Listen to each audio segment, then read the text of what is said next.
Welcome to the Boston Art Podcast. I am Brian Huntress. I'm Theodora Earthworms. And this is the episode. Woo!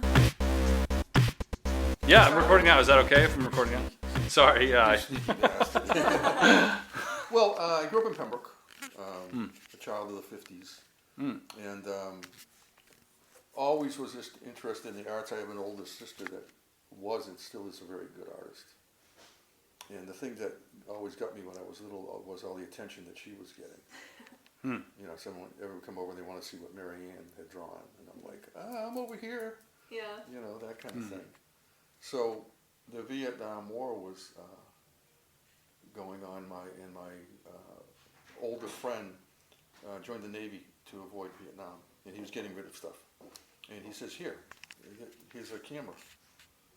And I went, cool. I think I was about 14 or 15. Yeah. 35 millimeter film. This is probably 65, 66. And I went out. You had to buy the film, which cost a couple dollars, and then you had to put the film in the camera. And I went around and I shot a roll of 20, I think is what it was. Brought it to the drugstore, had it developed. You had to wait a week for it to come back. Little 4x6 black and white pictures. And out of those 20 pictures, there were about 2 or 3 that people liked. And you know, you're both artists. That's what we do this for. Yeah. It's for people to like it. What? Right, yeah. What's the point? What were they photographs of? One was a dandelion, and it was, I didn't know what I was doing. It was a rangefinder camera, which is you look over the lens, you don't look through it. It was a Minolta, I don't know what model it was. But it was that shallow depth of field, and the little dandelion, I think it was in focus, and everything was out of focus. Didn't plan that. I didn't even know what focus was. Just luck. Yeah. And my neighbors had this half bathtub that they had flipped over and put it in the ground and had a Mother Mary statue, a Madonna, in it with the half bath. Have you ever seen it? Yeah. Oh, I know what you're talking about, like a garden with the backsplash thing behind it. Yeah, but it was a bathtub that they had cut in half and flipped up. And they put the mother whatever, I don't know. Right, yeah. Whatever it was in there. And I got a shot of her looking down. It was kind of, I got to find those. And people said, hey, that's kind of, so once you do something and you get a response, then you go, well, I want to do it again. Yeah. And I did it again. And then fast forward to, I don't know how it was when you guys were in school, but we had in our early senior year in high school, you had to go to the guidance counselor and tell them what you wanted to do with the rest of your life. Yeah, sure. Yeah. I was playing drums in rock and roll bands. That's what I wanted to do. Right. So I think I wanted to be a photographer. Well, there was a school that just had opened in Boston. It's called the New England School of Photography. It used to be on Boylston Street, and then it moved to Kenmore Square. And I think sadly it's gone now. Yeah. Wow. So I got into the first year of that, and that just opened everything up to art and commercial. What kind of kid were you at the time? Were you like still doing bands and stuff? Yeah, were you running amok? And... Yeah, thank you. I can't add anything to that. I wanted to be Ringo. I wanted to, but early you kind of realize being a musician is probably worse than being a photographer. And still played, but I said I can't make a living doing that. Right. And got married and had a son, fairly young. Right out of college? Yeah, we were young, Wow. Chris and I. And so then, 2 years of photography school was great. That, no pun intended, exposed me to, fine arts, commercial, framing, hanging exhibits, all that. It was wonderful. Wow. But then you get out of school and you go, how are you going to play that? Yeah. So I became a police lab photographer for 2 years. Really? Oh, wow. What kind of stuff did you photograph? No, I never photographed anything. I had to develop the pictures. Oh. It was this is 1970. Right. Pre-CSI. Yeah. Pre the computers. And it was a job that I did because I needed to work because I got married and had a son. And that was interesting to say the least. And then I got a job in Plymouth here. We were living in Kingston at a little photo studio. And the guy was getting offers to do real estate photography. And he didn't want to do it, so he let me do it. but then he screwed me over on a vacation, so I quit. Mm. And the people that I was working for him found me. Oh. And I started to do commercial photography in the South Shore area. Meanwhile, shooting my own stuff, shooting concerts and things like that. But, you know, you find out pretty quickly those are pictures you do for yourself. Mm. There's not really a market for them. And then fast forward 50 years, I've been able to do it and parlay it into a fairly comfortable living of doing commercial product photography. I didn't do any artwork for a long time because it was hard for me to stop at 5 o'clock being a commercial photographer and then at 6 o'clock being an artist. Hmm. But I moved into a studio about 20 years ago that was all filled with artists. And they shamed me into getting back into doing artwork. And so I've been pretty prolific in that, along with the commercial work. Mm-hmm. But the commercial work can be as creative as you want it to be. You know, I do a lot of food and a lot of products, and a lot of it's pretty boring, but it's always photography. And I've never not been a photographer. Yeah. I feel pretty cool that I never had to get another job.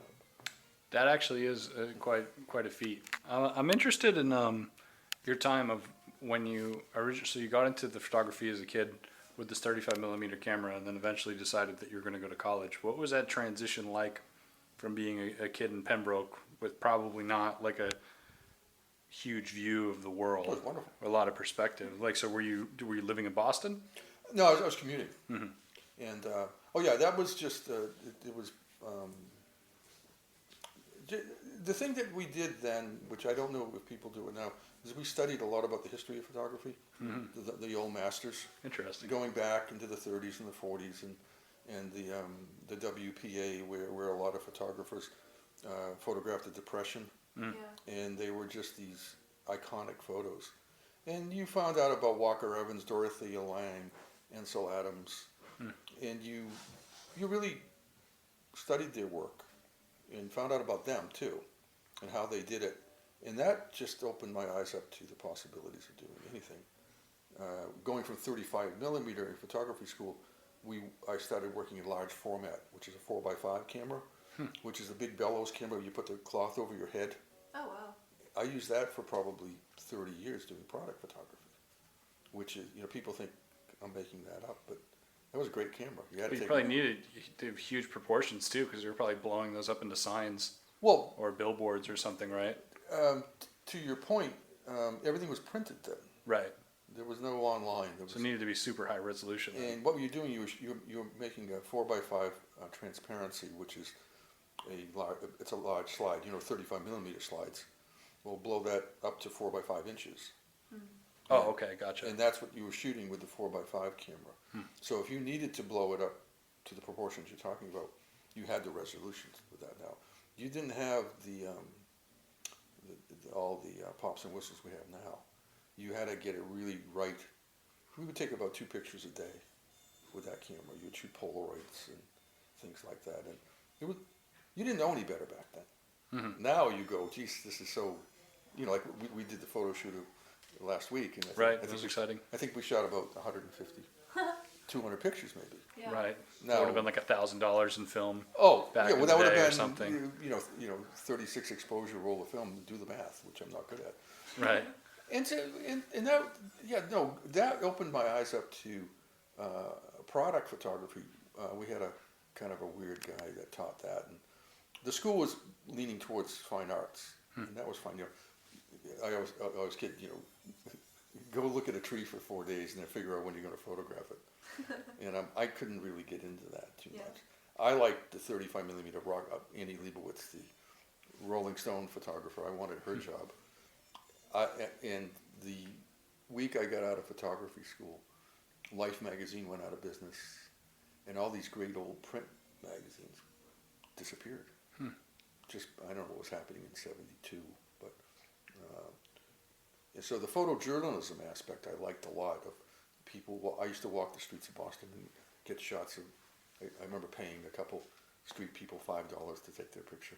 And this is in the 70s? Yeah, it's 71, 72. At 35mm black and white, kind of grainy.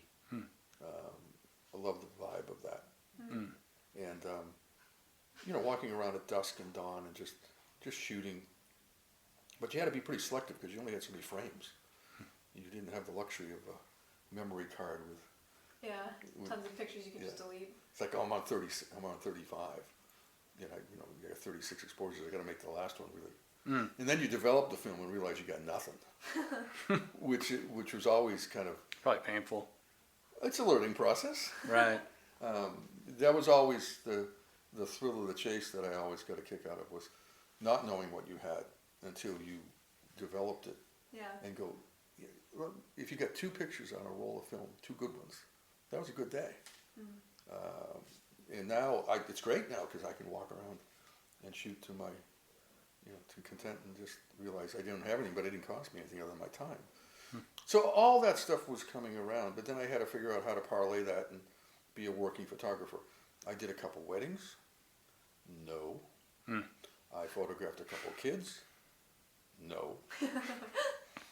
And I realized I liked working with professional people that knew what they wanted and how I could help them with what I did. And so we had a guy in there that was doing commercial food photography. He was working for Dunkin' Donuts at the time. And all the people in my class wanted to be the Yensel Adams and the fine. And that's fine. But how are you going to make a living doing that? So I spent a lot of time with the commercial guy, figuring that out. And then I started to parlay that down around here. And down around here in the South Shore in the 70s and late 70s and early 80s, there was a lot of stuff going on. And I happened to be in the right place at the right time, which I often say, half of what you do is talent, the other half is luck. And I became known as the guy to do that type of work around here. And I worked for a lot of real estate people.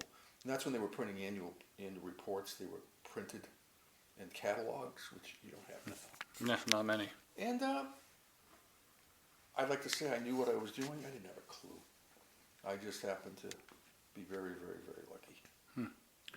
What do you think about, what about your personality or upbringing do you think pushed you towards the commercial side of things? Like, do you feel like I guess what I'm curious as to what separated you from your classmates that wanted to be Ansel Adams or these like very artistic photographers, Having gotten married young and having my son, there was, you got to work. Right. Yeah, you got to do something. I didn't have a problem with that, but I had a family to provide for. Right. So that was a little bit of pressure. And I just could honestly see, you're not going to make a lot of living doing art stuff. I was still doing the art stuff, but who buys that even today? But if Not a lot of people, I guess. But if you photograph all of a sudden, if someone says we want to pay you X amount of dollars to photograph a donut, then your priorities change a little. That's true. And I like working with. I found I was working with people older than me that were really creative, graphic artists that they had the big drafting tables, and they were doing transfer type and. Oh, were these like early commercial illustrators? Oh yeah. Oh wow. Graphic designers and you'd meet with them and they go, we need a photo that needs to go. It needs to bleed this way. We need to leave the top right corner open. We want to put type there, or we want to have the bottom be black. And so I was working with all these kind of old school graphic designers, graphic artists. It was a wonderful process, and it paid well.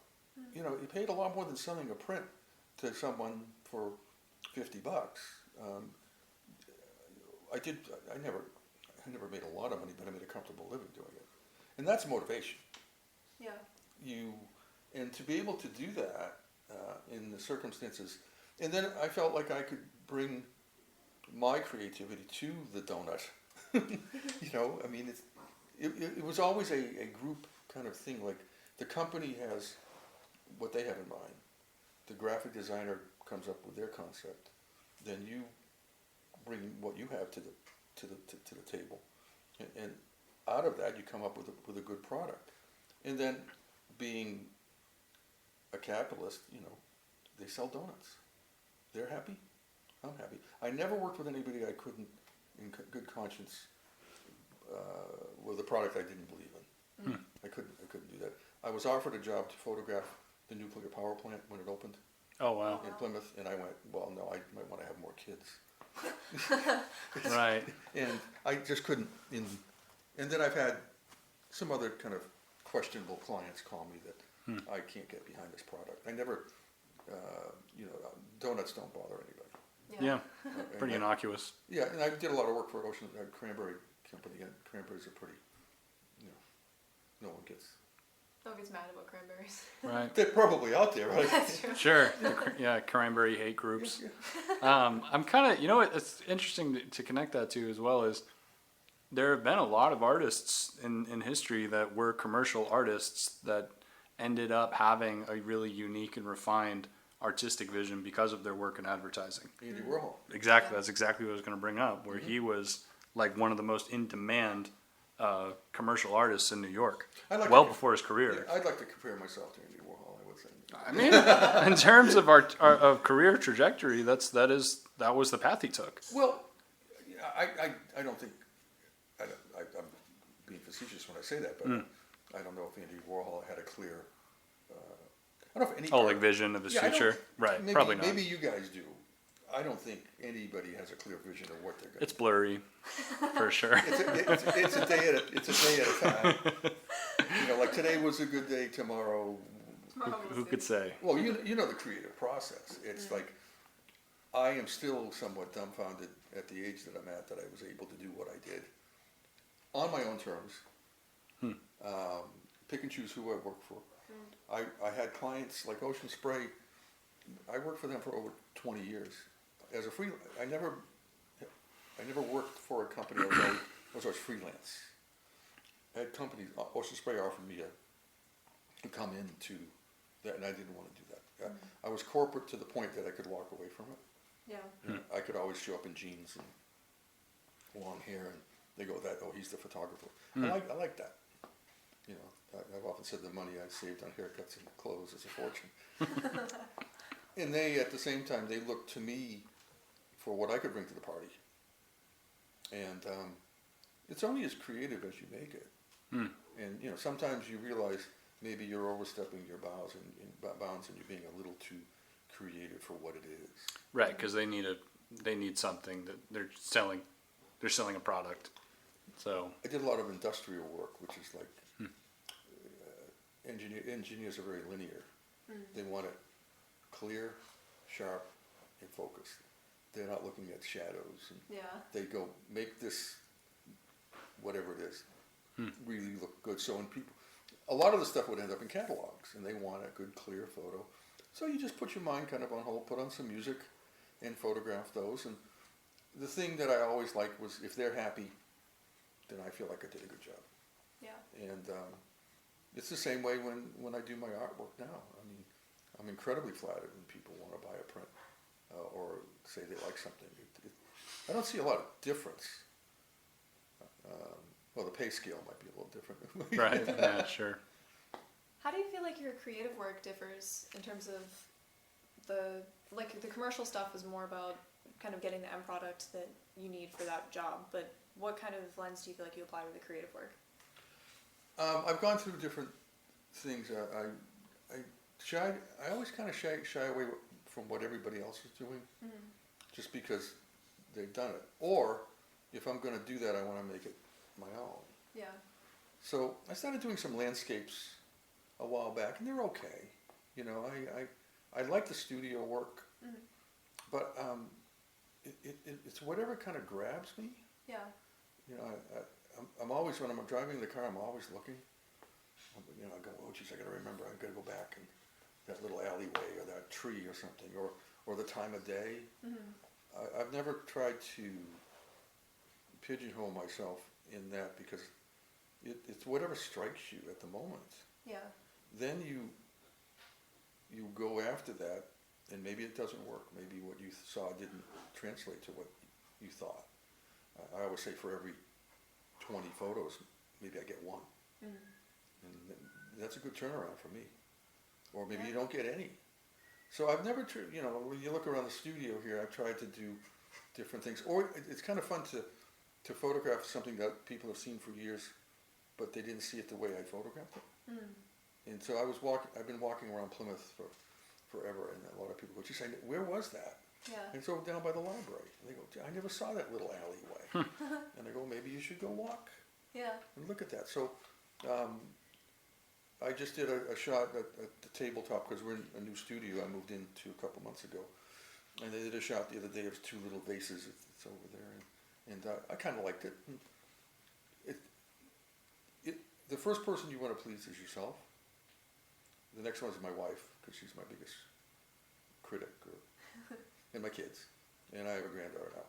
But I always feel good when I attack something and it works out. Yeah. And then what happens after that is kind of beside the point. I often like it when people don't like my work. Oh, really? Yeah, you learn more. Yeah, that's a good point. I feel like creativity is, like, young creativity is always, like, defined as, like, wild and crazy and against the grain or whatever. But it seems like your story, you were motivated a lot by, you were talking about having a kid young and getting married, starting a family young. Do you feel like you would have had the same success if you weren't motivated by responsibility? Like, if you were one of your peers that were like, oh, fuck it, I'm going to do whatever. You know what I mean? I don't know. My wife and I have talked about that. Really? Because we've been together for a very long time. And yeah, I mean, there's always the grass is greener, or I don't know how to answer that. I probably wouldn't have been as serious about what I do. Yeah, because the stakes were real. Yeah, but for you, it came pretty quickly. And not a lot of it is the right. Again, I'm repeating myself. The right place at the right time. Yeah. I think I've got a personality that I'm pretty easy to work with. I get that from my dad, and because you can be very good, but if you're a jerk, right? Yeah. And who wants to work with you? And I've always been able to put my personal things aside. Like someone comes in and they go, well, we have this thing and we want it on a purple background. I go, you sure? And they go, we love purple. Then I go, well, then it's going to be purple. Yeah. I think, then they leave and I go, oh my God, why did I do? So you have to be a little, not necessarily thick-skinned, but you have to adjust to that. But yeah, I think I would have probably pursued more music photography. I always thought that was really cool, go on the road with the Allman Brothers or something, or Yeah. But Lord knows what happened with that. Huh. Did you do any of that, like, over the course of your career, show photography? Oh yeah, I used to go to the Boston Tea Party, which was a club on Lansdowne Street. Lansdowne Street. What year was this? This would be the late '60s, and it was well. I wasn't photographing as much as I should have, and I really regret that because I saw a lot of bands that I wish I had taken pictures of, but I don't know why I didn't. Yeah. Maybe you're just in the moment. Yeah. Just part of the crowd. I saw the Allman Brothers open for the Velvet Underground, which was Lou Reed. Wow. Yeah, that's crazy. And I go, why did I not photograph that? But then I photographed Rod Stewart and the Small Faces the very first night they played in the United States. That's cool. And I got a shot of him. And they didn't have any restrictions back then. You could bring a camera in. Oh. Wow. And I don't know why I didn't. I think maybe I went more for the music, not for that. But then I started to work with more musicians a little bit later. A lot of acoustic people in Boston, the Berklee School of Music, and doing that. And I've always liked doing that, anticipating what a performer would do.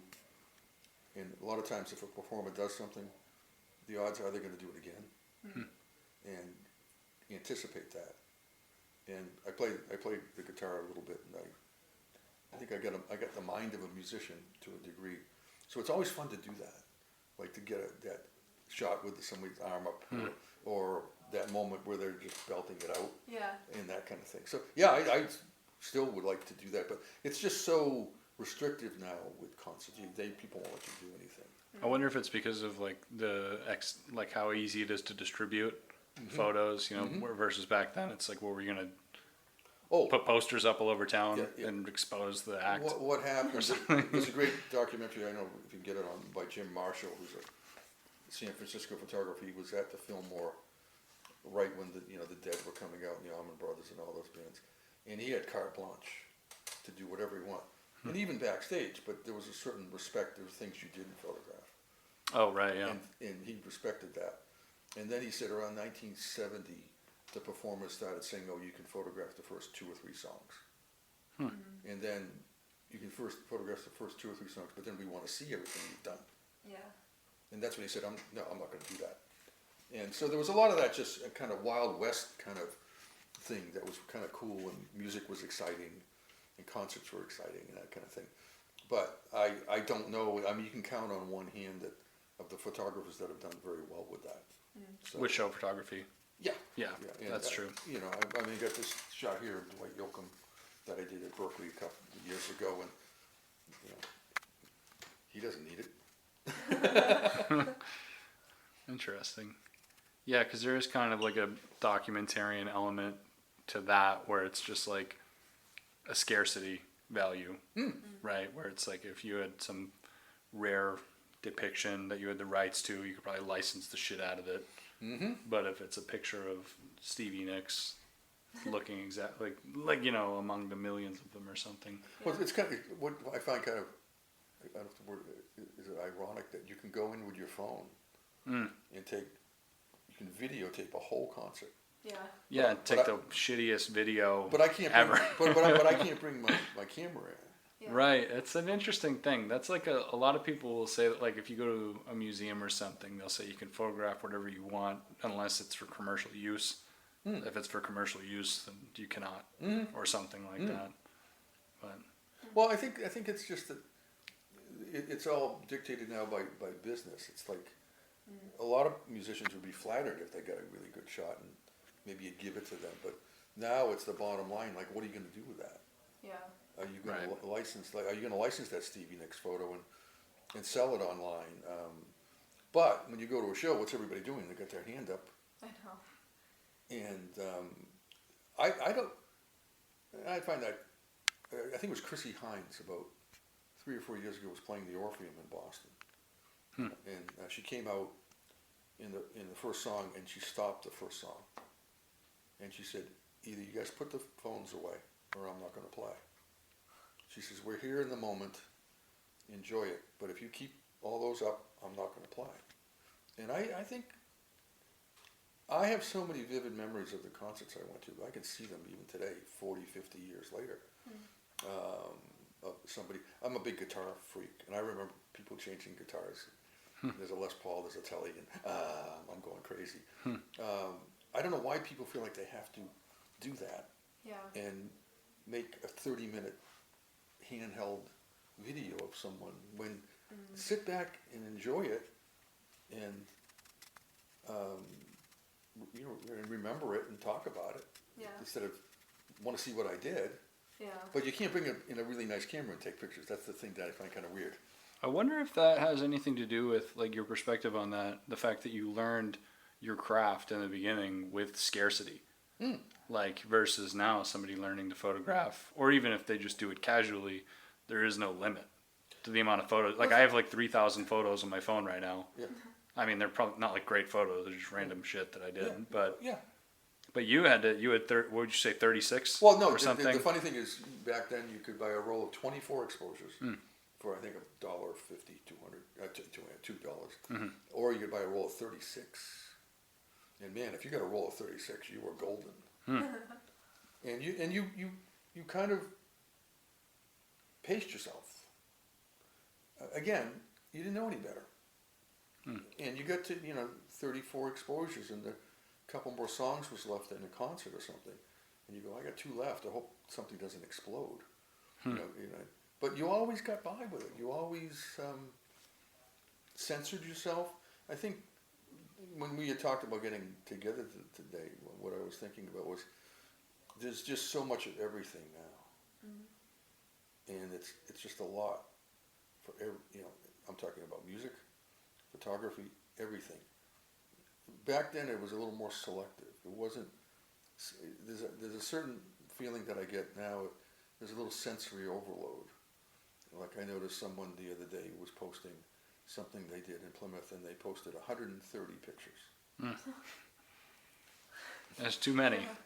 Do you think that there's a lesson in there for like a younger photographer that like maybe they could benefit from limiting themselves in some way? Well, okay, you two are artists, and I've looked at your work and stuff. You don't post everything.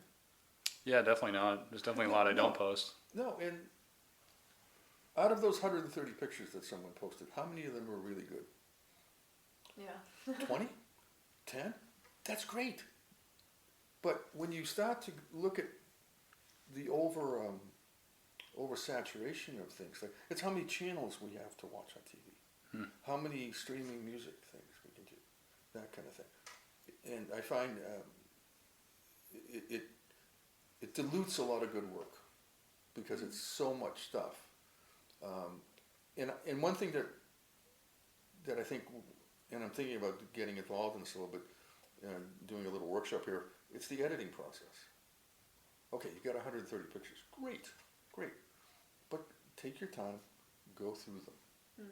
Go, okay, this one's better than that one. Boom. Get that 130 down to 50. Yeah. Get the 50 down to 20 and post those. Because unless they're 30 incredible photos, I don't think they are. Right. But I couldn't in good conscience ever ask anybody to sit and look at 130 pictures that I have. I don't think I'd want to go through that many pictures. And then the really good ones are drowned out by the ones that aren't as good. Yeah. I mean, how many times have you sat down and put the TV on and there's nothing to watch? Yeah. And there's Infinite selections of nothing to watch. I think people need to be a little more selective in what they're shooting. And the other thing too, I always think about when you look in a frame, when you look through the camera, that's a box. Lack of a better term. What are you going to put in that box? What's going to be interesting for me to look at that you put in that box? And that's the way I look at what I do. I look at that and I go, I like that. I think that's a good shot. Or, no, it isn't. And I won't post anything unless I really like it. Yeah. And then we have so many toys at our disposal now. App for this, app for that. Is it a good photo to begin with? All the apps in the world are not going to make a bad photo better. And I'm okay with Photoshop. I'm not a huge Photoshop guy. Mm-hmm. I look at the Photoshop like I look at the darkroom when I was a kid, and for my first 20 years going into the darkroom. And okay, I got to crop that telephone pole out. I've got to move that. But now you can rebuild the photograph and make something out of basically nothing, I guess. I'm not really interested in that. I don't, from my point of view. If you get a good foundation, what have you put in that box that someone else wants to see? Yeah. That makes sense. I'm interested too when you were talking about like photography history. Are there names? And you mentioned Annie Leibovitz, but other artists that really inspired you or that do currently? Oh yeah. I gotta get on. I gotta somehow look and see more of what your generation is doing. That's why it was really fun connecting with you guys. I've been looking at your Instagram stuff. I need to look at more because I don't want to sound like I don't want to live in the past. So I need to look at what people, because there was a photo exhibit at the Plymouth Art Guild. I had one photo in it, and the photos in it were just gorgeous. Yeah. I walked through there and I really felt good. I assumed they were all digital. I didn't ask, but the quality of the work and the quality of light that were in the photos was just exciting to see, and the composition, that some real thought went into these. These weren't snapshots. These were very well composed, well put together pictures. I don't know if they were done with a phone. Yeah. I don't know if they did Lightroom or they did Photoshop or what app they did. because I didn't see any of the effect that they had put in there. They're just great pictures. Yeah. It's like you're a guitar player. Mhm. You don't want to hear the effects. You might hear them later, but the sound gets you first. Mm. But you don't go, ooh, that's a wah-wah pedal, or that's a digital delay. Yeah, it's true. If you are noticing that stuff, then maybe there's too much of it. Right, like the best like effects are nuanced, and you can kind of like it's almost like I feel like that's a big thing with like movie scores or background music or something, is you're not really supposed to notice it. It's supposed to affect your mood and the way you're seeing, Sure. but if it's in your face and ringing in your ears, it's Yeah. too much. And I think I equate a lot of my photography with music. We were talking when we were shooting here, I think a photo session is like a jam session. Mm. Like we got photos at the beginning of your photo shoot, and at the end they were a little different. Yeah. It evolves. Yeah. But I think the thing that gets me about the technology now is you don't want to be overwhelmed by the effect. Hmm. It's like the Edge, the guitar player for U2. Mm. It's got like a spaceship Exactly. pedal board, yeah. And there was a documentary called "It Might Get Louder." Oh yeah, I watched that with Jack White, Right, with Jimmy and I Page. think he played a guitar part with a U2 guitar part without the effects, Mm. and it went. Right, it was Then he hit the 17 foot pedals. right, and and it it- was and it- unreal. That's great. But something should grab you emotionally, music-wise, food-wise, Mm. drawing-wise, and that should draw your attention, stimulate you, do something to you, and then you can talk about all the stuff afterwards. But the initial response is what I go for. Mm. Like when I do, I've been doing a lot of food photography, and the biggest compliment I get is people say they're hungry. That's good feedback. And so what I've been doing over the last couple of years is there's always a food of the day. You can go online and find the something of the day, guitar of the day, Yeah. musician of the day. So I found this website called Foodamentary, and so like today is sweet tea day. I don't have a picture of sweet tea. So I was getting up in the morning and seeing what the food of the day was. And if it was a shot I had, I would pull it out of my files and I'd post it on Instagram and Facebook and say today is baklava day. Yeah. And I don't think people really got what I was doing. First of all, a lot of people didn't realize, even though I said the photo was by me, I had someone say, "Where do you find those pictures that you post?" Oh wow. And I go, aye. And so I was posting these food shots of hot dog of the day. I worked for Dunkin' Donuts for a while, donut. And people would go, "Stop posting those, you're making me hungry." And I go, "Hey." Right. Good. Yeah. And it's the same thing with your artwork. I mean, I throw it back to you guys. What do you, when you do something, what do you like to hear? That's an interesting question. I think, yeah, in a similar vein, it's most rewarding for me when, like, every once in a while I get a message on Instagram or something, or somebody that, actually, nobody ever goes to my shows, so never mind, but on Instagram, where someone says, like, this reminds me of this thing that I experienced, or I really like this piece because XYZ, or I don't like this piece because XYZ, and it related to something that they've gone through. Like, I do a lot of pen and ink, well, not really cartooning, but like graphic illustration, Yep. and a lot of autobiographical text with those. And when people respond to that stuff, I feel like it's really cool because I get a different perspective on it than I would have if I kept it to myself, which is the point of sharing it, I guess, for me.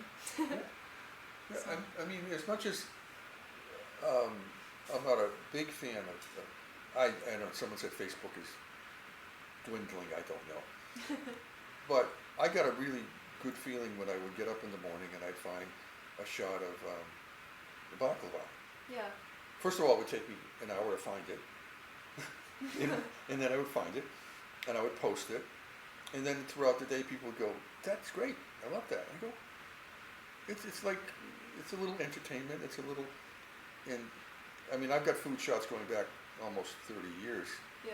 Most of the digital stuff has been the last 15, but it's amazing the archive I have of, I don't have a sweet tea photo. Yeah, wow. And you put that out there and you go, well, you know, we're all in this for ourselves. Yeah. And I found Facebook and Twitter were a great platform for me to put photos out that I had done 10 years ago. And then I was walking around Plymouth last fall. It was getting dark at 4 o'clock, and it was great. I could walk around from 4 to 6 o'clock and get these great night shots that looked like they were midnight. And I was posting 2 or 3 at a time, and I got an incredible response on those. So I started doing more. And I don't like to do 130. I would do maybe 4 at the most. Yeah. And then it would snow, and you go out, and you got a street light with footprints, and I love the black and white aspect. And the Plymouth waterfront is so abandoned at that point. There's just nothing. Yeah. But you've got a great street light and a little puddle of water, that kind of thing. And I was getting a lot of great feedback for that. Yeah. So now I've got to find something else to do to amuse myself. Right. To do that, and it's great because people go, "Oh, good." I think I've had a lot of people go, "Geez, it's good to see you're still shooting." Yeah. And I go, "Well, yeah." What else am I gonna do? I'm not gonna. I gotta do this. It's just something. Probably like you guys. You're probably sitting, doodling, or maybe seriously. It's just something. The process is fascinating, Yeah. and you can't explain it to someone who hasn't done it. And I'm always like going to the next thing, like those night shots. I happened to get a camera that was a little better at low light. Yeah. And it wasn't noisy or grainy, as we used to call it. And I was really pleased with what I got. And now I'm at a little bit of a crossroads of what's the next thing going to be. But I find that the thrill of the chase is what's fun. Yeah. You know, I'm looking to do more portraits. I like working in the studio. I like working with people. I like doing creative portraits, kind of like what we did.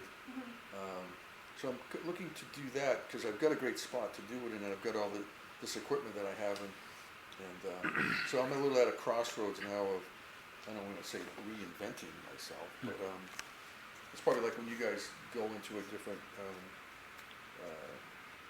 you pen and ink, Yeah.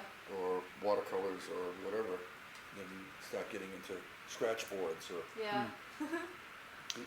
You know what I'm curious about, kind of off topic, is, so I feel like your artistic career, you have remained commercially successful enough to support you and your family through your career. Until today. Right. Oh, yeah. So what I think is interesting about that, though, is that that means that your career has survived many different technology booms and new equipment that, like, for example, you were shooting with this like blanket over your head, like this very old camera. Now there are people doing commercial illustrations and brand work with Photoshop and this and that or whatever. But yet your success has persevered through that. Versus right now, there are a lot of people in our age group that are afraid, which this is probably one of the first technology booms in our generation that will probably radically change art, is AI art, if you're familiar, like AI generated art. Which I think is really interesting because a lot of people, especially in commercial illustration or something, feel like their future is like threatened by robots that are going to make fucking art, or you know. And I'm curious because you're somebody who has had like a long career that, you know, you didn't. I don't know. I'm sure you've had your struggles, but you know you've done so much and had a lot of work. But I'm like, how would you? Like, do you think it's probably not a big deal? Like, you know, art will persevere. Like, I guess these technology changes. Well, I don't know. Well, that's a really good question. Because I feel like, to me, I'm not sure if it's like, I feel like art and commercial art's probably gonna be okay, despite AI art. I'd like to. I hope you're right. True. I hope I'm right. Me too. Yeah. No. I mean that's the that's the question that's kind of unanswerable in a way, but when I probably, oh God, let's say 25 years ago, digital photography was hanging out there, the term. Yeah. And you used to go to these trade shows in Boston, and they would have printers and all these other stuff, and there was always a guy in the corner who was the digital photographer, or the potential digital photography. Now I'm shooting film, I'm shooting analog film. And this guy's over there with a camera that was the size of a small car, it looked like. And it took a picture that was the size of a half of a postage stamp.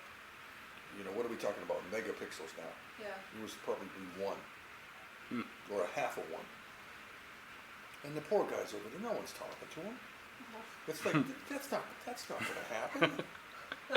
And the guy's sitting there, and it was a 3-shutter pass, where it would do 3. It was so impractical.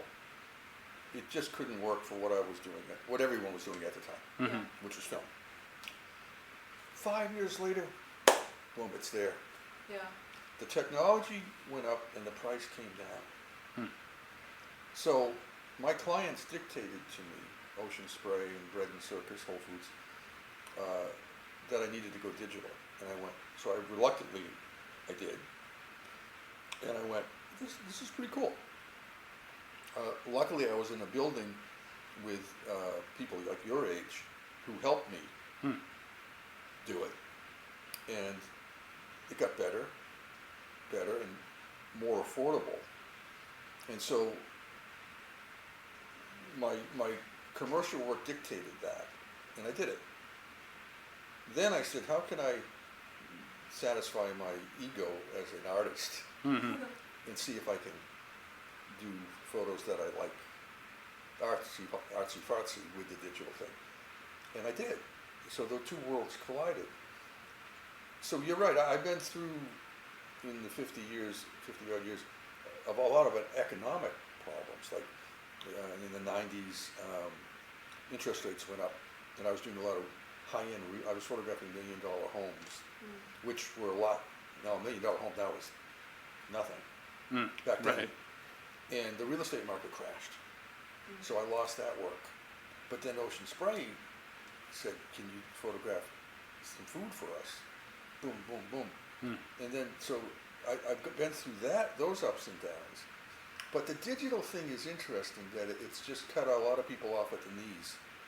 Because now with catalog work, which I used to do a lot of the photos that you see now are they're not real photographs. They're digitally created.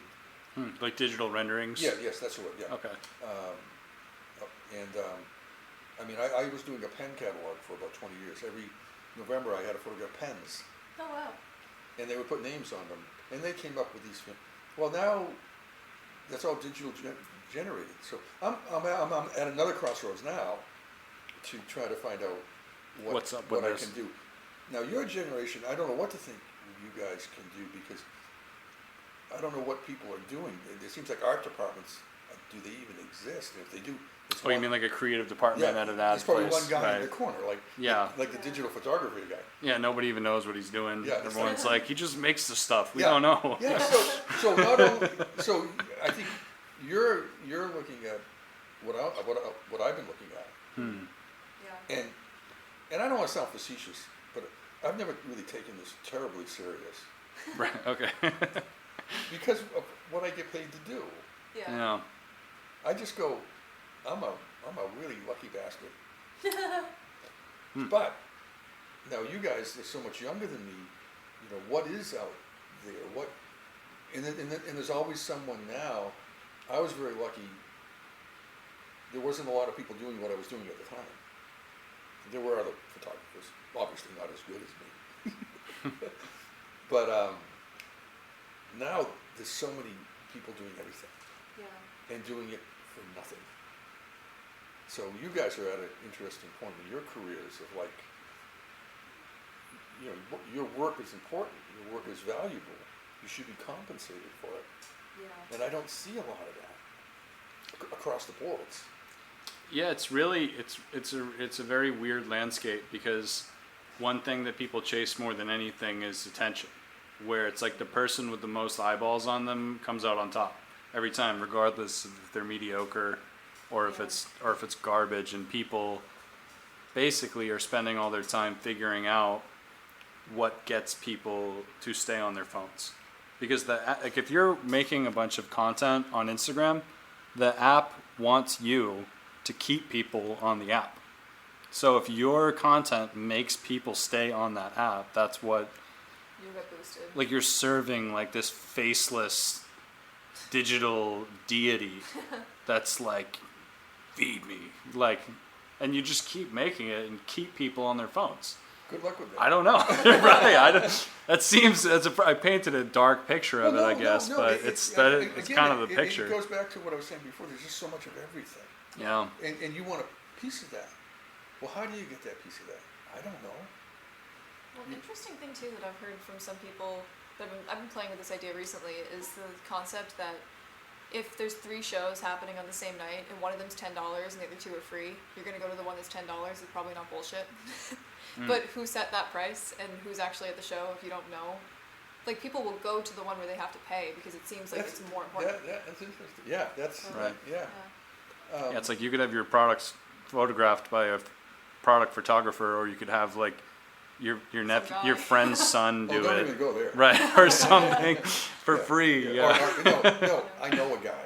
Yeah, there you go. My Yeah. favorite story is a guy called me years ago and said he had something he wanted. He made something. I don't know what it was. He had a gizmo that he made. Mhm.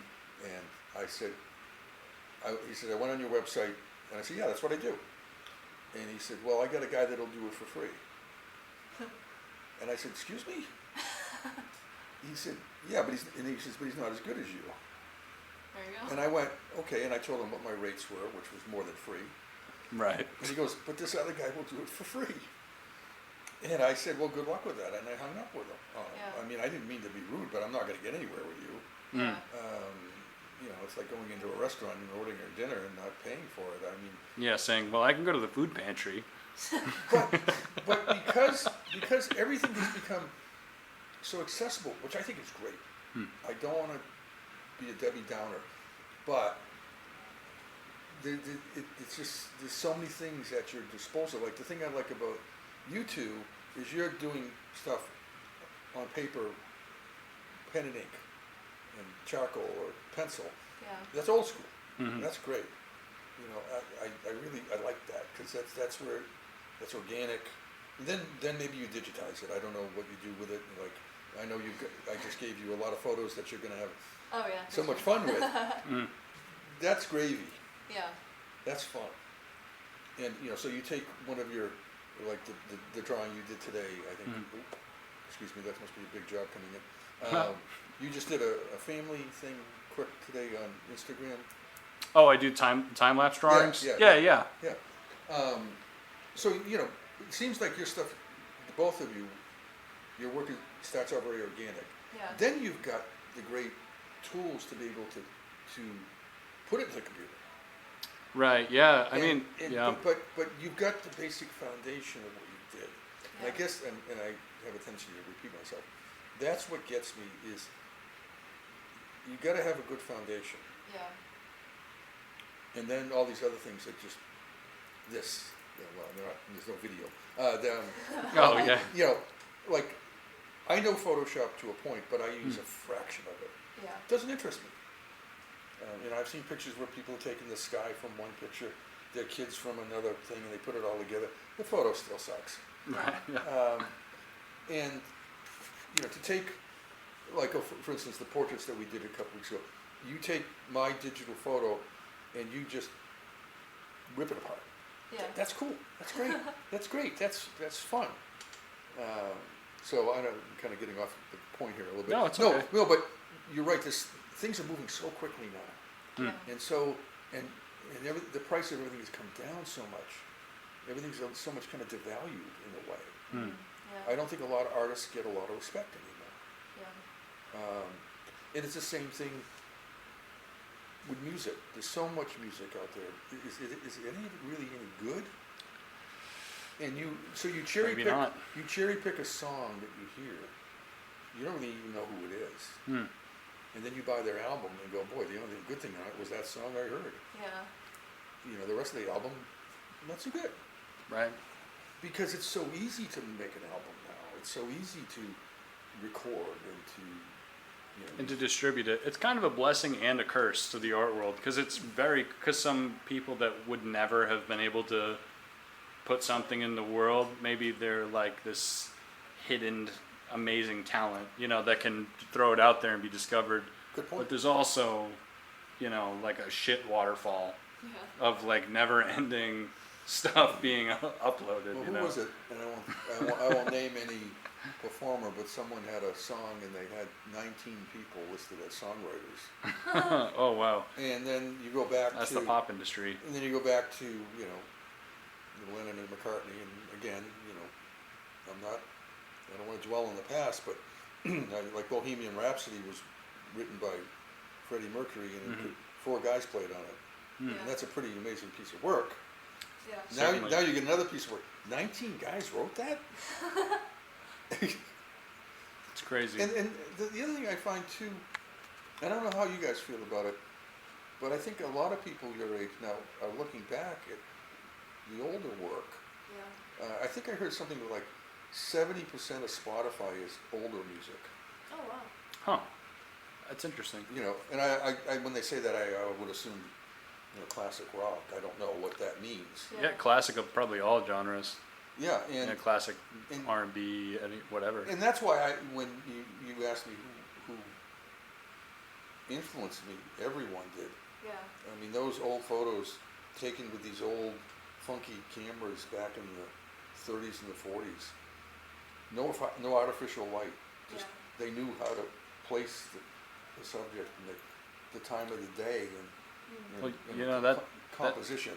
That's true in painting too. Like there's a lot of lost information and a lot of lost skills that the old masters had the same thing where, you know, like, cause like a lot of that stuff is just passed down in schools. You know what I mean? The professor, the master is passing it down and creating masters, and then they pass it down, and like somewhere along the line, like people can't paint like Rembrandt. Yeah. Like that's gone. Like a lot of his knowledge is just gone. Like Michelangelo, these old masters and marble sculptors, it's just, you know what I mean? And because of the convenience and when things become more user friendly, there's a lot of technical information, you know what I mean, that just goes away, Yeah, which is sad, but yeah. That's why I was thinking about doing something here, like just do a little get together with people and go, what makes a good photograph? Yeah. You know, I can pull out 10 photos now and show you what I think, and then you know what do you think makes a good photo? I just think people need to slow down a little bit and think about what they're doing, and be a little more selective in what they're doing, and not bore everyone with 130 pictures. Bore me with 10. Yeah. But and again, it's all what's in this little, like it's a sheet of paper. What's in those borders that make it interesting. And the best thing, you probably know this too. When somebody looks at something you did and it catches their eye and they respond, Yeah. they go, "That is really cool." You go, "Yay!" Yeah. That's all. That's all. You know, you don't have to buy it. You know, you know, people come here and they go, "Geez, that's a nice shot. Where was that?" You get a conversation going. Or with your work, you know, why did you feel like you Yeah. needed to do that? Like the thing you did today online. You know, I don't know if you had a reason for that. not, feel like I don't never know which one. really. Yeah. Yeah, I mean, like, I think right now my focus has been, that isn't really the point, but like, I feel like one way that I'm able to make a good impression to people with my art is just literally just explaining why, like, I don't know, like I'll post some shit where I'm just like, like, I don't know, like, there's a lot of information I think we have as artists that we take for granted. Yeah. You know what I mean? That people who are just starting out, who are new, just don't have. Like, they don't know what type of paper they should use. They don't know what type of camera they should buy. Like, they just don't. And literally just saying that online, like just making a post like, hey guys, like the best paint you could buy is this, and it's with a picture of your art. Yeah. Someone might look at that and be like, I really didn't know that. Yeah. Or like how to draw a circle. I don't know. Like so that's just like, I guess I've been focusing on that kind of information because the time lapses I do, I talk over them a lot of the time. Yeah. So, but yeah, Yeah. anyway. I hung out with a friend of mine the other day, and she has a bachelor's in American history. She's so intelligent, so much fun to hang out with. And I realized in conversation with her that she'd never made a collage before, and that blew my mind because I was like, how did you never make a collage before? And she's like, I don't know, I majored in history, and I was like, Just never that's tried fair. it. Yeah. So we did that, and she loved it, and it was it was humbling for me, and also kind of like an ego stroke, I guess, because it was a reminder that these things are specialized skill sets. Like it's not just this thing that I do; it's a skill that people Right, don't like know if how to you build. with photography explained to a group of people that were new, like basic principles of composition, you would blow their minds, because people just don't have. That's just not Well, regular information. the weird thing I find about that is, can you really teach composition? That's an interesting question. And that's where Yeah. I kind of go, I don't want to get in, I don't want to go down that rabbit hole because, okay, you look at, again, the frame that you have. Mhm. And when I was in photography, we talk about thirds. You know, Yeah. Okay, that doesn't make, that's fine, but not for everything. Yeah. Then should the picture be in focus? Maybe not. Should the subject be bleeding off the left-hand corner, the right-hand corner? I don't know. Yeah. So I feel like I talk out of both sides of my mouth. Like this is the way it should be done, but then it shouldn't be done because there are no rules. Yeah. There is no composition. It's just whatever works. Interesting. Do you feel like there's an academic standard for photography? Like there's like a baseline I hope that, not. right? Like or like maybe a level of quality that every new photographer should at least be meeting. I think people should look a little bit at the classics, Yeah. like you were just talking about painting. You might not like it, Right. but It's true. but you can't take a photo of the Dust Bowl in 1930, whatever it was, of a mother holding her baby. There's a Dorothea Lange photo that is just classic. It's just, first it takes your breath away. Everything's in focus. There's two kids on either side of her. She's got a baby in her arms, and she's in the side of a truck. It's a classic photo that just, I can see it right now. That works for that. But then it's almost like Andy Warhol painting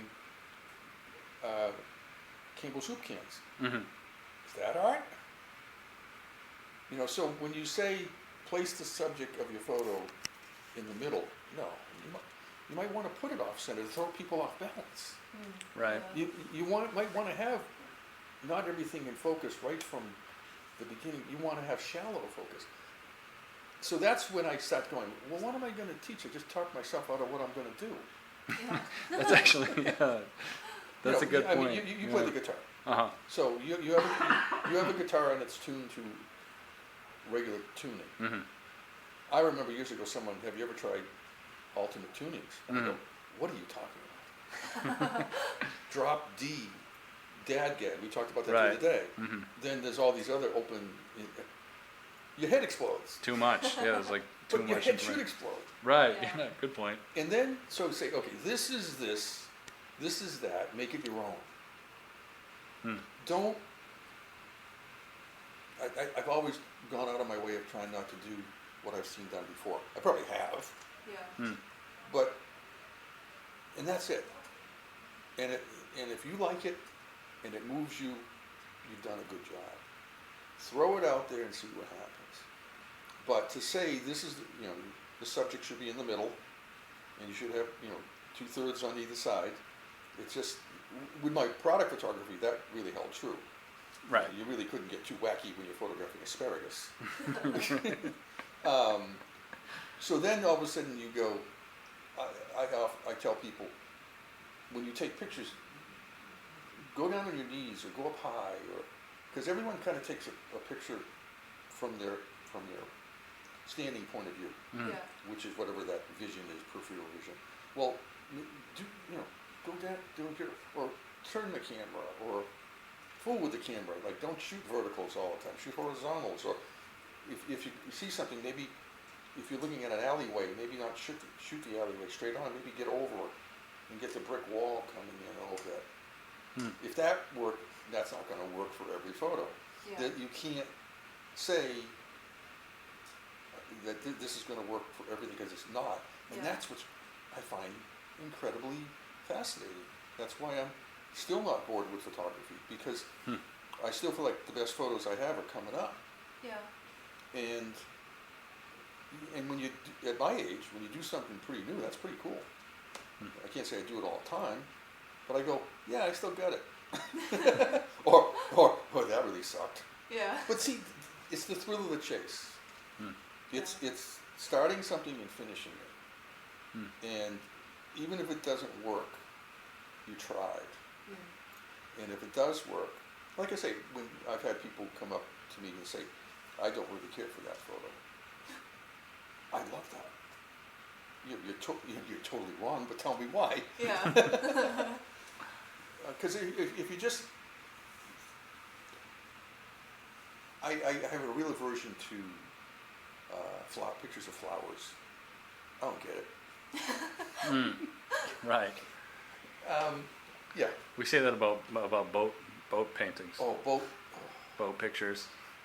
You don't like boat? Painting specifically. Yeah. Sailboat photography, nautical boats photography. in the harbor, Right. Yeah. That's probably a popular At sunset. subject. sunsets. Right. Somebody said to me one day, they were driving home, and he's a photographer, and he says, I saw this sunset, and he says he almost got out of the car to take the picture, but he said the 20 minutes to get home, 40 people have already posted it. Oh man. Wow. So, I had to photograph the Mayflower when it came back in about 2 years ago. So I got the shots that I needed for the job that I had. Yeah. And then I'm like, okay, Ed, do something different. So instead of showing the whole, and I hate boats. I was on a boat, which is not my thing. But it was in full sail, which you usually don't see the Mayflower in full sail. So I just did a close-up of the rigging, Oh, cool. and I made that a black and white sepia kind of thing. And that made me feel good. But then I got the obligatory full thing. So, you do that, but then you go, well, how can I I defy anybody to take a good picture of Plymouth Rock. I really do.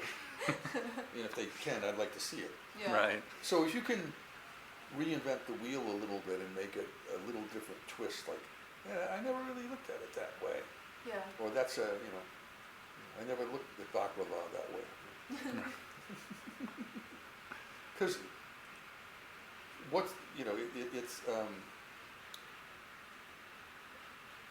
it goes back to music. You can't really teach anybody music to me.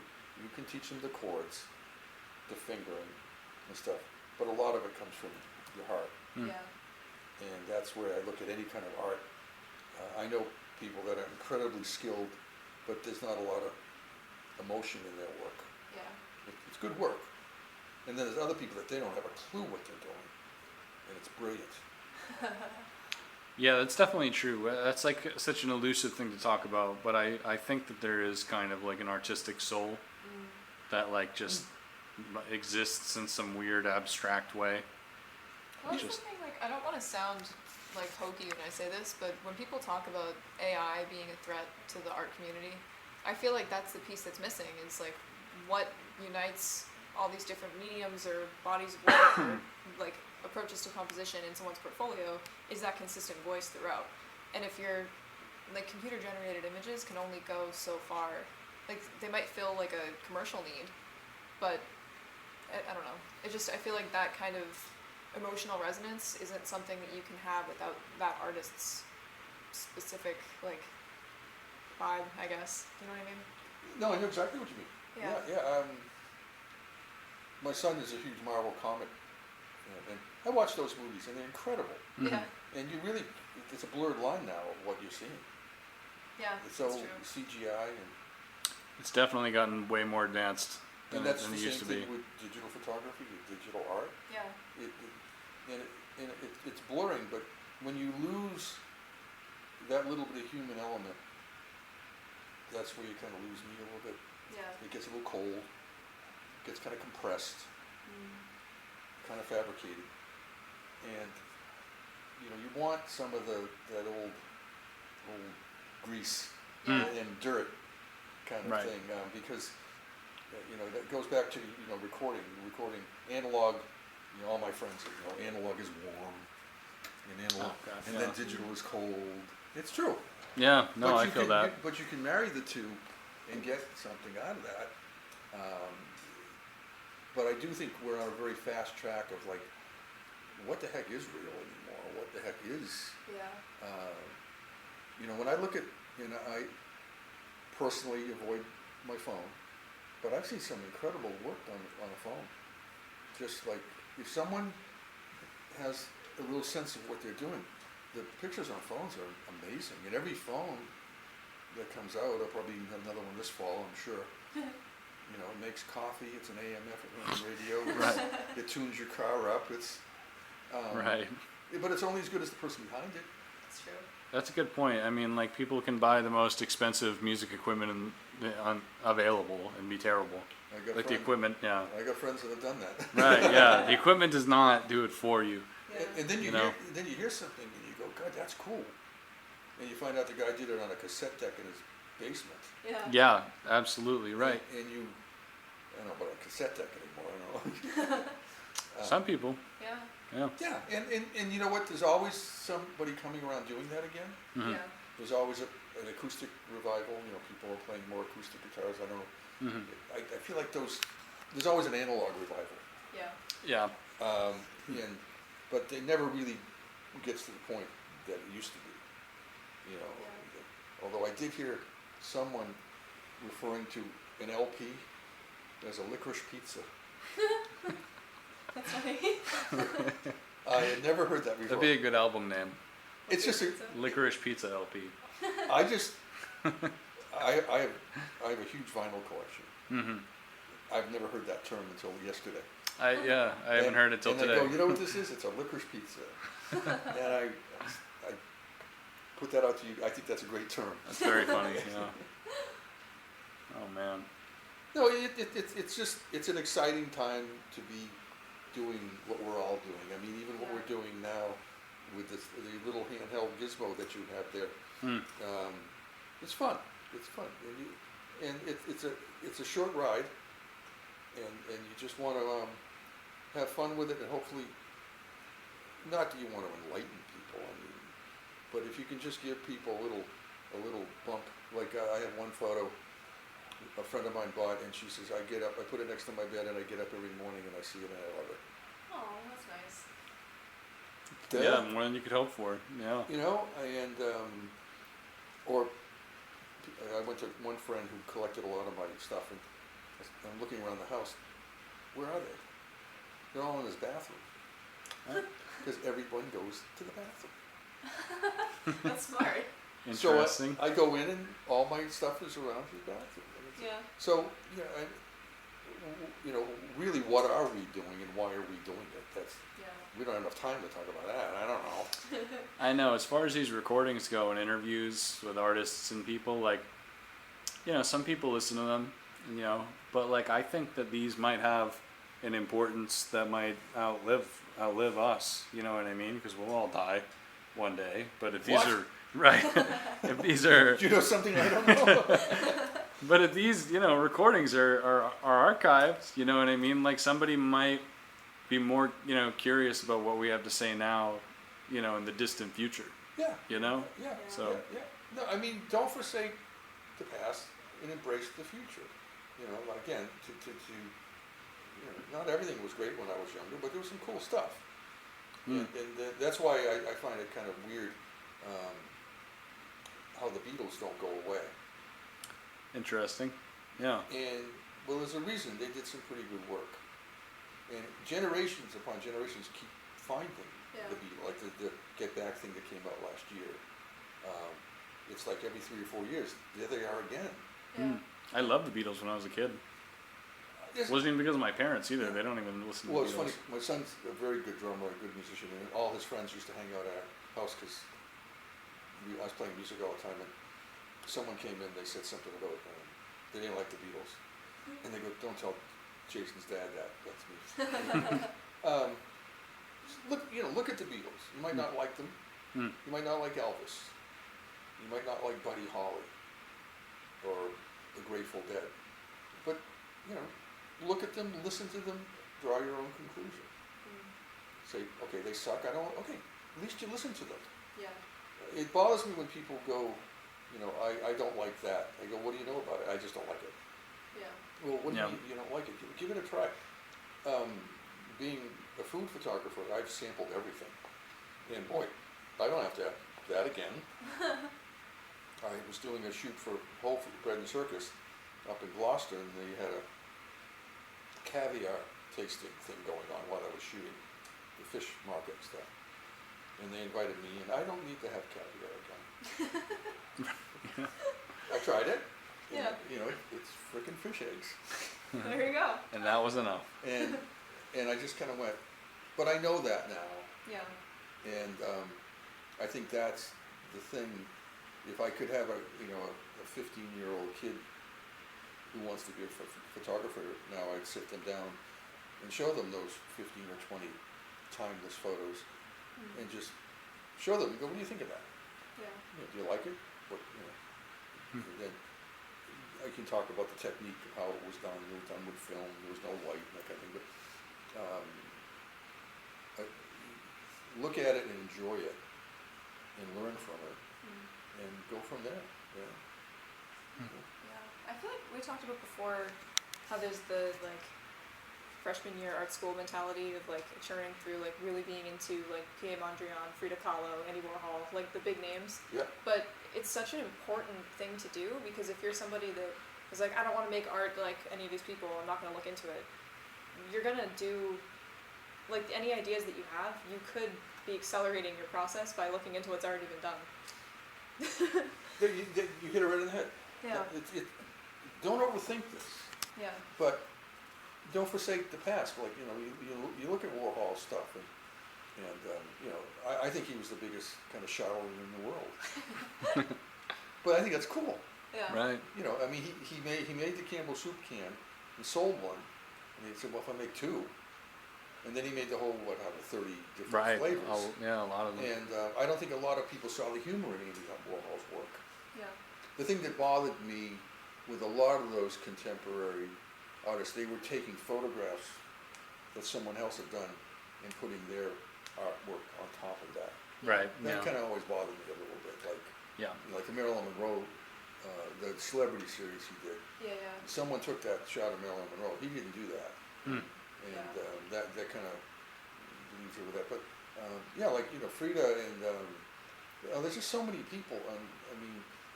I've always got a kick out of Jackson Pollock. And I just kind of, I don't really get it. Right. You just threw it around. I remember going to shows and going, whoa, that thing is moving. But it's not something I'd want to hang in my house. Yeah. But I like what he did in the process of how he did it, and I like the lifestyle, the rebel thing of him in the t-shirt and throwing the paint on, being the bad boy of pop art, and then you take Salvador Dali, who was just an eccentric nutcase. Right. They're great characters. Frida was another incredible character. Yeah. And when I see their work, you can't help but think what cool people they were. Yeah. You want to hang out with them. Right. Yeah. You go, geez, that's I'd love to sit and talk with Annie Leibovitz for a while, or Jim Marshall, or any of these photographers that were there at. You look at Annie Leibovitz's work. She took really kind of guerrilla concert photography and made, with her Vanity Fair work and stuff, made it almost like fine art. Yeah. When she started doing those huge panoramic shots of the 30 or 40 different people in whatever setting they were, if they were actors or artists, and that kind of thing. No one had really done a lot of that, and it's always cool when someone reinvents the wheel. Yeah. You go, geez, when you hear something music-wise, you go, what is that? True. Then you search for that, and you find out who did it. And that's what I think, maybe get to your point of like, we're probably the oddballs with this because we're obsessed with it. Yeah, Not everybody is. it's true. And, no one cares how the car engine works. I certainly don't care. But, but when you do see something that gets you excited, you want to pursue it and go, Yeah. that's really something. And I think it gets harder and harder to excite people now and to maybe have them look at something different. That's when you do see something, you go, whoa. Yeah, that's something I want to look into more and find out how they did it and why they did it. Yeah. But the first initial response is what gets you. All that other stuff comes later. Yeah, it's funny because I find myself doing that most with art history stuff versus newer stuff. Because now I see newer stuff and I don't know. I don't know. Well, I think something about contemporary art is that it doesn't benefit from historical context yet. Mm-hmm. That's a good point, actually. You can quickly make sense of Jackson Pollock because his story is over. You Yeah, know what I mean? that's Somebody actually who's a like very good mid-career or even late career that's still alive doesn't have the benefit of like 50 years of curatorial staff telling you what their work is about. No, good point. who were the artists that excite you guys now? Is there anybody in particular? That's an interesting question. I really like Linda Barry. She's a comic artist. I think I showed you the book that she has, but she does classes and she is a contemporary artist who does a lot of comic illustration and watercolor, mixed media, collage stuff. She's a really cool artist. I've liked her work since like early high school. My mom bought me a book of her stuff and I have it in my room still. Who else? I love Frida Kahlo. Everybody does, but I do. Yeah. My sister has a cat named Frida. So. Oh really? Oh, funny. Yeah. How about you? Anybody? In terms of specific artists, it's hard to say. But yeah, I guess in terms of specific artists, it's definitely hard to say. But I'm definitely inspired by a lot of specific art movements. Like I really love the German Expressionists. Go ahead. I gotta talk to you. And I also any religious art, like very older. I'm not religious, but the older Catholic art, from like the 1500s and shit. That stuff always like makes my hair stand up. Yeah. You know what I mean? I love medieval woodcuts too. Yeah, medieval shit is I think definitely it relates weird. to contemporary illustration. I'm pretty nocturnal, and I found this channel called Tubi. Oh, okay. Yeah, And- like and- smart TV. No, well, it's just streaming old movies with commercials. Oh, okay, cool. And Metropolis. Not sure. Fritz Lang. Not familiar. Your work reminded me of a lot of that. It was I'll have to look into German it. impressionist movies. You probably seen. It's a woman. It's a robot that transforms into a woman. It's all black and white. You have to check it out. I'll Your have to look work, into this. We'll have to talk about this later because we'll Sure. do a whole nother hour about it. Huh? I'm glad you brought that up. I don't know if it's the German impressionist. I'm not good with art history, Okay. but looking at your work, you remind me of that. Yeah, I really like them because they were one of the first generations of artists to paint people in like some like really weird, distorted, abstract way versus, the Impressionists, I think, did landscape and architecture and figurative art in an abstract way before them, like Claude Monet or Manet even, like, but the German Expressionists were a specific group that were doing these like really dark, weird, emotional shit. That's what this movie is. Portraits and like a lot of people right now are making art directly modeled after that movement, but they don't know. Very edgy. Yeah, a lot of it definitely was. So I think a lot of it came from post-World War I feelings and going into World War II, and a lot of the artists were Jewish as well, so they had and it's black and white for the most part. Oh yeah. And there's this one movie that I'll have to show you when we're done. It's just it's you can't get over how old it's. 100 years old. Wow, I'll have to write down the title And so I can check it out. It's just so trippy. And the thing that I like when I see movies like that, each frame you could freeze, and it would stand on its own. Wow. I've always thought that was a great mark of a good movie. Mm. There's a movie by, is it Jim Jarmusch? It's called Dead Man. It's with Not sure. Johnny Depp. It's a black and white movie, Huh. and Iggy Pop is in it, Oh yeah. Oh, no way. and Billy Bob Thornton, and it's called Dead Man. And Johnny Depp plays this young accountant that's going out to the west. He's a button-down guy, and he goes out to the really bleak Wild West. Hmm. And it's the last movie Robert Mitchum did. And the music, I don't know who does the music, but I have it on CD, and if you freeze it at certain points, you can take that image and just frame it. And Oh, yeah. That always is impressive. It's definitely the mark of a good film when Yeah, the stills Are just as interesting as the story. Iggy Pop plays a gay cowboy. It's just, I'm not a huge fan of Johnny Depp, but this is a good movie. Yeah. It's just, Sounds interesting. you watch it and you go, what did I just see? I gotta watch that again. Yeah. Also a sign of a good film. Yeah. Yeah, that's true. Another one, I feel like this is a little cliche, but I feel like David Lynch was formative for me when I was in Oh, high yeah. school. Yeah, and then yeah. I rediscovered him recently because of his paintings. His paintings are phenomenal, and I have my mom gave me a big art Well, book. I know he went to Boston. He was a Boston art student. Was he really? Yeah. I didn't realize that. Yeah. You know Peter Wolf from Jake Giles band? No. They went to school together. I think he went to Oh. was it Maxar or the Art Institute? No Yeah. way. That's Yeah, crazy. Yeah, they were roommates. David Lynch. Wow. Lynch. Yeah. Well, no, his movies too. There's certain images of those movies that Yeah. get in there. And they kind of stick with you. I think I watched Twin Peaks the first time when I was 15, and it blew my mind. Right. When, Iconic. When what's he singing with the microphone, and the microphone is lit from inside, and he's singing Blue Velvet, I think it's an Oh old, yeah. and I can see that in my mind's eye. I mean, that's what to get back to what we do, Mm-hmm. for you to remember, something from 10 years ago, Yeah. or 15 years ago, that's mark of a good, whatever it is. Yeah. It's like, oh, I can see it. And if you can make that impression, that's pretty cool. That's kind of like, you want it to be a good impression. David Lynch is not necessarily a good impression. A little creepy. Yeah. Right. But creepy is good.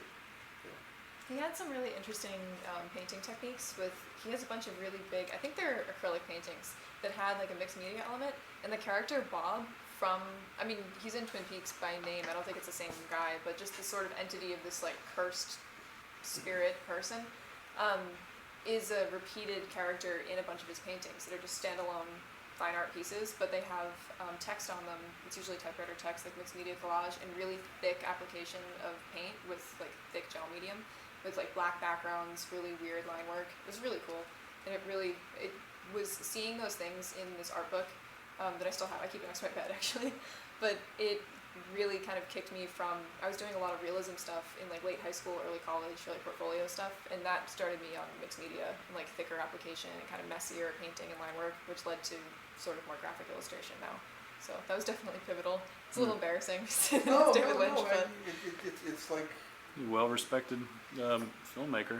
you just Yeah. kind of, you need to be a sponge. yeah, You need to look at all, like again, you might not like everything you see, but I can't say there's any one particular photographer that I've ever wanted to emulate. I've always tried, but I'm sure if Yeah. you look at something that could remind somebody of something, yeah, because it gets into you, whether you like it or not. yeah. I heard a quote one time where someone said, "You test positive for whatever you look at. Whatever you're consuming, it comes through. Into your work. Into your output. Sometimes subconsciously. Yeah. I intentionally don't title any of my work because I don't want people I want them to go on their own little ride. And I've had people come up to me and say things that I never saw or thought of. There's a picture over here of an egg with a violin, Yeah. and I had a woman come in years ago, and she kept staring at it, and she goes, "I get it." I said, "Oh, you do?" The egg is the idea. The violin is the vessel. And I went, yeah. Never done thought of that. that. Yeah. Never crossed my mind. I saw shapes, Yeah. Right. threw them together, photographed it, on to the next thing. But it's, and I went, I love that. But if I had titled it, maybe she might not have thought of that. Yeah. So that's why I like it when people look at it and go, you know, I can see something in that corner that I didn't see. I didn't see it. You saw it, or a totally different vibe than maybe I thought of. That's cool. Yeah. That's the best when they take it on their own little ride and, you know, they buy the damn thing. Yeah, especially then. Yeah, whenever people connect to my work in a specific way, like, you know, I've had people, I don't know, without giving specific examples, when somebody connects to work in a very specific, sighted way, the best thing to do is let them, just whatever. Yeah. Well, when she said that, I went, yeah. Yeah, exactly. I go, what the hell are you talking about? You know, I saw Jesus. Well, I certainly wasn't planning that. Yeah. Right. But I guess the Lord worked through me. well, and again, it's like music. Someone will play a song and it'll bring them to tears, Right. and other people, nothing. Mm. And and again, I always relate music and photography. And there's songs that would just go right to, oh my God, I can't hear that without, for whatever reason. Mm-hmm. Or this song makes me incredibly happy. Yeah. Mm. And you know, and that's when the songwriter lets it go. And as us as artists, we let it go, and it goes wherever it goes, and hopefully people get a kick out of it. You know, and keep trying to do it again and again and again. Yeah. Well, shit, I think this was a great interview. I think this was a very good episode. Well, I like hanging out with younger people because the people my age are boring. Gotcha. Yeah. So No, it's fun hanging out with you too. no, we had a great shoot. It was really nice to meet you two because you guys are going in a direction that I'm kind of fascinated with all this Thank you. stuff. I'm trying to learn it or acknowledge it. It's you know, Neil Young said he was on the road with Pearl Jam. Okay. And someone said, why are you playing with these young guys? And he says, well, you either get on the bus or the bus goes by you. Right. Yeah. And I'm on the bus. Yeah. I like to think I'm on a bus. I'm not. I hope I'm on one of them. I'm not driving it. Yeah, me neither. No, it's. I guess at the age that I'm at, just do something. Hmm. Yeah. Interesting. You know, I have a lot of people that I know that are my age who have retired, and they had a job that they paid well, and I guess they liked it, and now they just don't do anything, or they do things that I don't find interesting. Yeah. Hmm. I can't. Every day I'm trying to reinvent the wheel a little bit. There's not a day that goes by that I don't do something photography related, Hmm. even if it's just editing or something. And then when you get the day where you do a piece of work, you feel pretty good about it. Yeah. Yeah. And Certainly. I never don't want to do that. I think it's just it's an interesting process, and it's hard to explain to people that don't do it. But hopefully, we can all get through this technology highway, Yeah. or something like that. Because it's a little overwhelming. That's the way I feel. Yeah, Yeah. it definitely is. I think I don't know. I think that with the amount of money in the world and the amount of information and shit, like people are like the rich people are gonna fucking build rockets and fucking chips to put in your brain, and I can't do anything about it. So I might as well just keep doing what I do Well, and not give a shit. It's getting back to your point about whatever career I have and however I've had to adjust to that career. I've been pretty lucky to live in the period that I've lived in. You know, the 60s were just incredible. Really? There was just so much going on. The music, art, and every day something was new. You know, the pop art, the Andy Warhol thing Music was just coming at you. You know, the Beatles were putting out 2 albums a year. Then they It was a golden age. putting singles out. No TV. You never knew what anybody looked like. Yeah. And then when you did see it, dude, geez, God. Right. Good face for radio, as they say. Yep, that's why I'm doing so well with this today. Right. And it was just, and then, you know, I don't know, 70s, 80s, some people say, you know, the 80s were better than the 90s and that kind of thing, but it's always, everything is always changing. And not that everything was perfect in the 60s, I'm the first one to tell you it wasn't, but that was a great, as a young punk who wanted to play music, that was a great time Yeah. to have.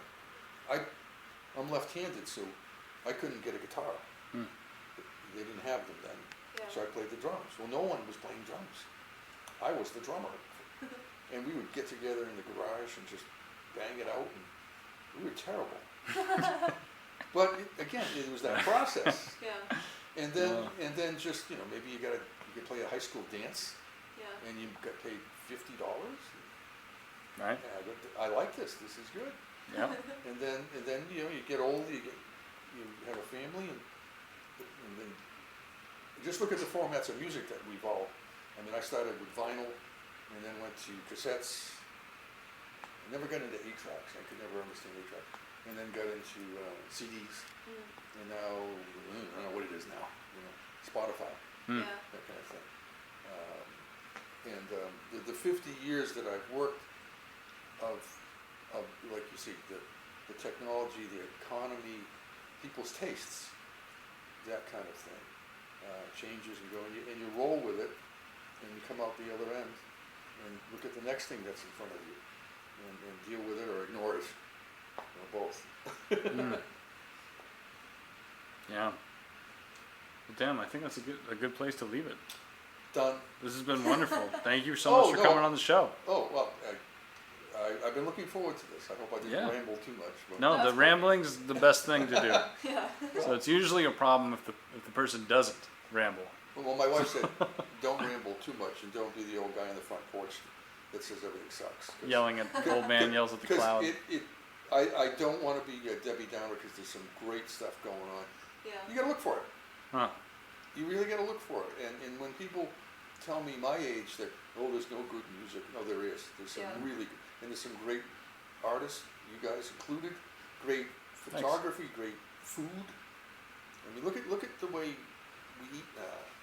I mean, when I was a kid, it was meat, potatoes. Right? Now you got a damn channel that you couldn't.